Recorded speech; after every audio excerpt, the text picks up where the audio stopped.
All right, yes, people, welcome to the Real Talk Football TV Premier League debate show. Make sure you like, comment, subscribe. Got Tobias, myself, Shaq. All right, Tobias. Liverpool versus Everton on Wednesday. Liverpool losing to Plymouth. It was a much changed squad, but when you've got Jota, Diaz, and Chiesa, you should do enough to win. Little blip, which we haven't had a lot. Going to Everton, last Merseyside derby at Goodison Park. Liverpool's record isn't the best at Goodison Park. They beat us last year. That was really when we were near the top. I think we were top at the time, and I think that loss really derailed our season. We didn't win the league. They're on a new manager bounce. 3 wins on the spin. David Moyes has gone back. They're playing good football. They're a tough team to beat at home. They've always been a tough team to beat at home. And it's a derby. It's like when Liverpool play Man United, it's a leveler. It doesn't matter where they are in the league. It's a one-off game. If Liverpool win this game, is it really one hand or both hands on the title? I think you can't argue with it. The blip that you spoke about against Plymouth was crazy.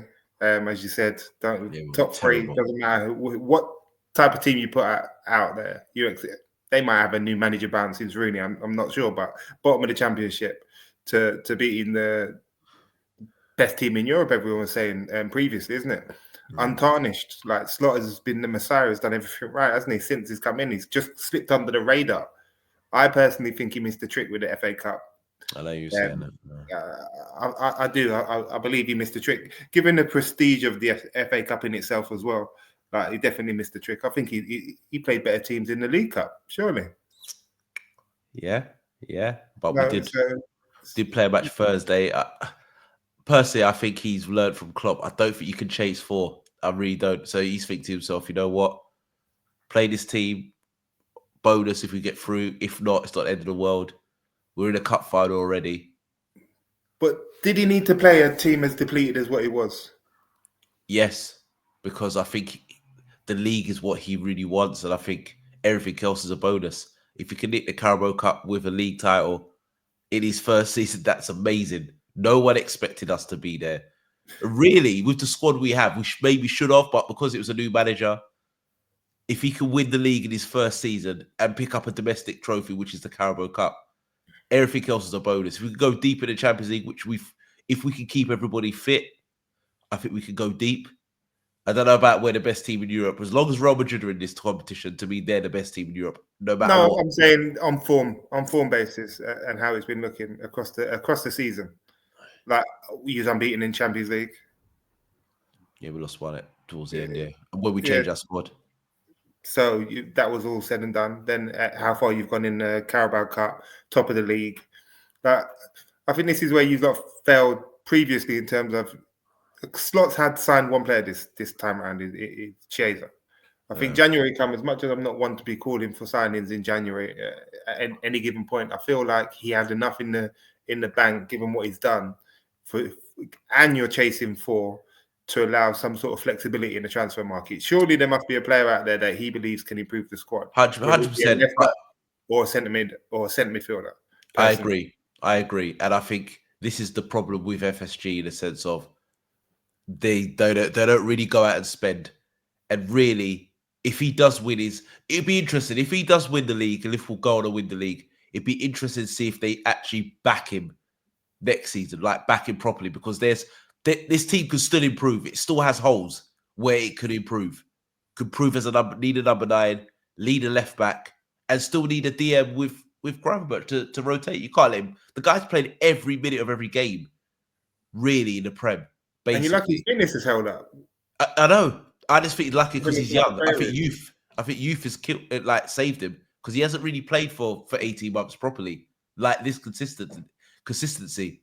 But yeah, we've got lucky with injuries in certain players, and I think to be fair, I think Gravenberch is the key in a sense of him bridging the gap with the other teams, because our midfield was the area where teams were saying we're lacking, and he's come from nowhere. Yeah, physicality And wise, yeah, he's starting to look like a Vieira of sorts, if you know what I mean. Just his problem, and the way he problem. carried the The ball way he turns, yeah, that even Musa Dembele type turning, like mm, he's a problem. the He's a way he tracks problem. back, and this is what he was sought after when he was at Ajax, isn't he? He was Yeah, meant to be yeah, the next big thing. So I get it. yeah. I'm not that surprised. I'm more surprised that it's more on the defensive side than anything. But Hmm. yeah, he's fair play to the slot. He's picked him up. I don't really blame the board as much. It's easy to. I think the fans are content and they don't put the pressure on. You see the holes. I feel like there's been a contentment over you coming out of the FA Cup, which is crazy to me, against Plymouth. I understand it because obviously, as I've said previously, where you sit in all the other cups, so it's easier. It's easier than the likes of myself and where my team is. But I do feel like you missed a trick to help you on them four streets, Mm. and The problem is that he has to win against Everton. and that's the I think problem. That's where that the pressure because comes from. I think if he loses or even draws, people are gonna say like, why didn't you play a strong squad in And the FA Cup? And given this is the Premier League, and every on paper sometimes um, every match can seem difficult, every fixture. You've got Everton and Wolves, relatively not so much Everton, but you're looking at Wolves. They can pop up here and there, but you'd confidently say you should be beating Wolves, right? Where they sit in the league. But then you're coming across some Villas. You've got the Chelseas, the Tottenham, Man City. I think in a couple of weeks, Man City aren't are the greatest in form by any means. And given the beating that Arsenal just given them, I can't see that happening too consistently. That's got to change somehow because Pep can't be getting this work constantly and no one saying anything. It's crazy. Tell you the Like, truth, Tobias, I think if they play like how they're playing, I think if we play at our best, I think we'll beat them 3 or 4-1 at their ground. I think yeah, I hear there's you. I hear I you. I think think, they're so wide open. I know they got this side Gonzalez, who's a DM, so that might but he just shore got them up. injured. Oh, did he get injured? There He you got go. injured he just got injured in the first game. Oh, there you go. There you Against go. Leighton Orient, didn't he? He come on after Oh, like he come. 20 I didn't even minutes. watch. Yeah, yeah, There you go. yeah. Yeah. There you go. So, you know, they don't really scare me. I think so. I would prefer to go to Man City than at Aston Villa with Morgan Rogers and co, who are doing. They've got players that can hurt you. Without digressing too much, I think this is where Pep's in a conundrum where he's got to make a decision with Haaland for me. Like with them being how they are, can they be another player down up front? It's Because like nine Haaland men. can act, Yeah. he can act like a luxury at times in terms of Mm. what he offers. You know, yeah, he's Yeah. clinical, he offers, but I think how they're looking right now, it may be in their best interest to sort of. Could Haaland do what he's doing if he was at Real Madrid? Oh, you're talking at Real Madrid. I think it's yeah, of course. I think so. In terms of what, just No, the way the he work plays. ethic, the work Yeah, ethic. and the fans like catering to what he does, and I they think being content with what he does. Really, with the amount of chances they create, problem with Real Madrid is their expectation on the eye, isn't it? mm. Like sometimes, The eye test has to yeah, be. like the expectation on the eye is very much so when you go to Spain. Go to a club like Real Madrid, you know they're expecting a showman, Yeah, they especially speak because they're terms. paying that much money for him. Yeah. You've seen a good of finishers die at death at Real Madrid, Mm. so it's a difficult club to go to. But if we, without going too much further, I think that as well as the game Wednesday, which I think he's put a bit more pressure on himself by losing on the Sunday. I think you've also the upcoming games are massive. But I say that all, but then you haven't got the Man City as a partner anymore. You're relying on Arsenal to be consistent, Where I and feel everybody beats everybody now. There's no real consistent team bar for Liverpool at the moment. I think everyone can beat everyone on their day. I think that the gap from the lower leg, the lesser or the mid-table teams to the top teams, it's very slim. I think you look at the players they've got, they would make Liverpool better. They'll make Man United better. They'll make some of the top six teams better. The gap between the mid-table teams and the big six, it's shortening. And I think Man City are realizing that no more because there's no De Bruyne's out there to buy. There's no Pete Bernardo Silva's out there to buy. That's why they're back to the pack now because their real stars are aging. And I think there's no players out there. I don't care who they buy. They're back to the pack. It's not like they're going to be winning 15, 16 wins on the spin. It's not going to happen. There's no De Bruyne's no more. That type of level. No companies at the back no more. He had a great base, Pep. Now I we'll think see how good he is, how he's going to rebuild this side. But I yeah, think you touched on it a bit last season that he's allowed the team to stagnate, and they are all getting a year older. And how long can they be consistent for? And I think he's ignored the team and focused on certain areas. You've seen the changes when he's got rid of the Mahrez's and that. But yeah, I don't think they've been smart in the transfer market, and I don't think they're going to have the same flexibility as they did have when they were getting players wrong, like the Mendes and that for 50 mil. They were constantly signing fullbacks for 50 mil casually. And just, it ain't working after half a season. You know what? We'll just do it again. I don't think with the FFP, it's sustainable enough for them to be able to do that again. So, but they spent big this transfer window, although they're working off winnings, isn't it? Yeah. They're taking into account the winnings and extra, and they sell players for quite good money. So, but if you look at all the players they've let go, which we touched upon before, it's crazy. Like they've let their team stagnate, and they've let go youngsters that are just running amok, running riot, doing the madness amongst like in and around Europe, like Yeah. basically dominating and being sought after.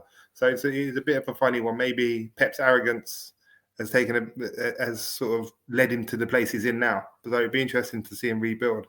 But if I would be feeling more confident if Man City were behind you and informed Man City were behind you with this lead that you have, but with Arsenal, who've got injuries, ravaged with injuries, who have got injuries, they've got their own issues. They lack a goal scorer in themselves. With Saka gone, they've struggled to create little or anything at the minute.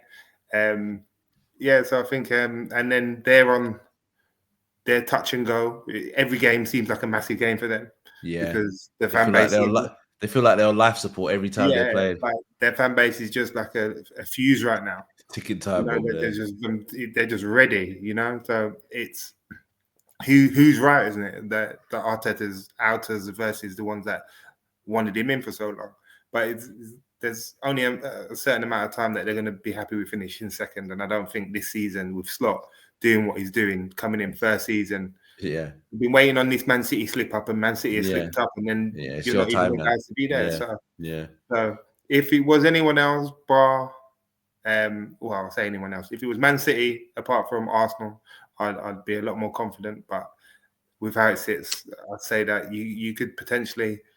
I think I'm going to bore off and say it's going to be a draw. Personally, I think a draw suits both teams nicely. In how it sits. I think Liverpool beat them 2-0. Do you reckon? I think it'd be a 2-0, a bit like Bournemouth, where it'd be fine margins, where it could be a draw. It could go 2-1 either way. But I feel that we've got Salah, we've got Gakpo. I just think we've got more ruthless players in their side. I think if we can defend set pieces well, I think Van Dijk's key, but I think we'll have too much for them. And that's massive, isn't it? Set pieces. Moyes knows how to set up a team. Yeah, 100%. And it's going to be a tough game. That's why I say it's going to be fine margins. He has got them fly. He's got Beto scoring at the minute. So Ndiaye is a problem. He's walked into a bit of a Dyche, going from a Dyche squad to a Moyes squad. I don't think there's much he needs to change, is there? They sort of got the same sort of players that suits his style. Yeah, just need his to score. And with Calvert-Lewin staying fit for the longest, he's been fit for about 2 years. He's a bit of he can be a handful when he wants to be. And die on the wing, as you said, is a problem. Harrison causes problems every time I watch him, to be honest. End product sometimes a bit wayward, but he causes a lot of problems. They've got a few guys who, if you catch them hot, they can cause you problems. And I think usually they will be hot on Wednesday. It's going to be a good game. I think if Liverpool win, I will be very, very disappointed if we don't go on and win the title. But if we lose, it's game on. I just don't see. Then you're expecting Arsenal to win all the games, isn't it? Really? I know, but I just don't see us losing. I really don't. I think minimum will be worse to draw. It does, it's a collapse and a half. Yeah, it will be a collapse and a half. I think 2-0 Liverpool. But what has your recent results been? They haven't been as favourable as they once were, have they? What do you mean? you've drawn a couple here and there. You haven't been sort Not in the of league. running Not in the teams league. over recently. Not in the league. I think. Well, we've had tough games. I think Bournemouth we won 2-0. I think. But Bournemouth looked alright against you. Yeah, that's what I said. It was fine margins. I think it could have went 2-1 either way. It could have been a draw. Maybe a draw is a fair result, but we nicked it. But I think that's what's going to happen against Everton. I think they're going to have their chances, their scares, but I think the quality will shine through. And I think with Salah, Gakpo, and the players off the bench, I just think we're too much. I just think we're too much for them. I just think we'll win. I think we just have to survive 20 minutes of they're going to come out 100 miles an hour, rough and tumble. We just got to survive that and maybe survive the first half. And I think when you've got better players, that should come through. And I think we'll win 2-0. I think it's all about Pickford because Pickford's always indifferent against you. He's either on fire or he's just a calamity. So he will be a calamity. He can't handle his emotions. That's him. That's him. He will do something rash. He's tell the truth, Tobias. He's never really had a good game against us. He always does. He always gives away the game for them, especially if they're doing well. And that's what's going to happen again because he can't handle his emotions. That's Pickford. Yeah. All right, guys. Make sure you like, comment, subscribe. Tobias, last word. Eric Ten Hag, all is forgiven, my guy. Ruben, I love him. What a manager. We are out.